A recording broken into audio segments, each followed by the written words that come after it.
So Harold and the Purple Crayon is a fantasy comedy sequel based on the popular book series, and it got completely drowned and completely destroyed when it was released back in July, August this year because of Trap and of course the mega Deadpool and Wolverine that was released in the same period. I didn't watch it back then, but I just came back from holiday and I watched it on the plane, and I don't think it's that bad. I mean, it's not a great movie, but I don't think it's as bad as everybody is describing it to be. I do actually think that Deadline got it perfectly right when they were saying that the movie is just skewing super young with a franchise and IP that is incredibly old. So I feel like as a result, the market that they are going for is just incredibly narrow. And in addition to this, I feel like this movie just feels really dated, as I feel like movies nowadays, especially animated movies or movies that you think are kind of targeting a younger audience, tend to actually be an all ages audience with a bit more sophisticated plots in there, more deeper and layered characters, and just feeling a little bit higher brow. And even though this movie from a plot point of view only really has one kid in there and all of the other characters are adults, I just feel like the way in which this movie was constructed, it just wasn't clear who it's really going for. Interestingly, Zachary Levi is doing a very similar Shazam type performance in terms of playing an adult character with a very innocent young mind, as of course Howl and the Purple Crayon is a very protected and innocent character in the fantasy book world. So when he's suddenly transported into the real world and is trying to find his identity and has a real noble purpose in terms of trying to find the author, I feel like there are so many similarities for how he played Shazam back in that movie. And then we have to talk about the main issue with this movie, which is the villain of this film. He had no impact and you just did not feel like he was a threat at all. And they just depict him as this weird loser. So I just feel like as a character as well, typically you can somewhat see where villainous characters are coming from nowadays as they're written so well.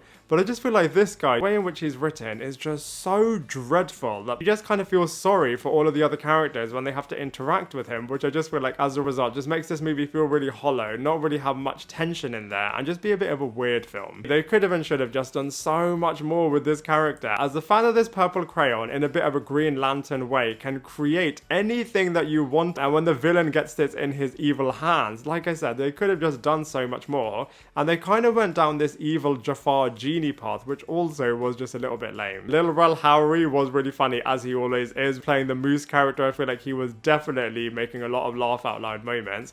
Unfortunately, his partner in crime, Porcupine, was just a little bit lame as well. Zooey Deschanel was fine. I feel like her character was pretty one-dimensional. You kind of just see her as this parent that's trying really, really hard and is just getting a little bit frustrated with Harold and is just not believing any of the magic stuff. And I just feel like they could have given her so many more layers. I feel like especially nowadays, even if a movie is aimed at kids, just layer your characters and just give them a bit more depth. I feel like Mel was actually a well-written character, very believable from an acting point of view. I feel like the actor is actually pretty talented, and I feel like a younger audience will be able to identify with him as he's really endearing. He really wants to support Harold. I feel like similarly they could have just pushed the imagination when he gets his hands on the Purple Crayon so much more. I don't know if it was maybe budget limitations, but I feel like the concept of anything that you can imagine can become a reality. On paper, no pun intended, you can literally have endless possibilities with that. So it's just such a crying shame that they were just really limited in their creativity. It was nice having references to the original author, and whilst it was a nice tender moment when you kind of got to see the family, but the estate kind of forced themselves into this storyline and it didn't feel as seamless as it could have done. And I also feel like the ending was pretty random. It kind of broke the world of the Purple Crayon, and I'm not really sure what they were trying to do with it. Maybe trying to create some kind of a future universe. So even though this movie definitely does have some funny moments in there, I was just expecting and hoping so much more from it. And so for all of those reasons, I'm going to give Harold and the Purple Crayon a 2.5 out of 10. Now I'd love to hear from you. What did you think of this film? Let me know your thoughts in the comment section below, and I look forward to seeing you in my next video.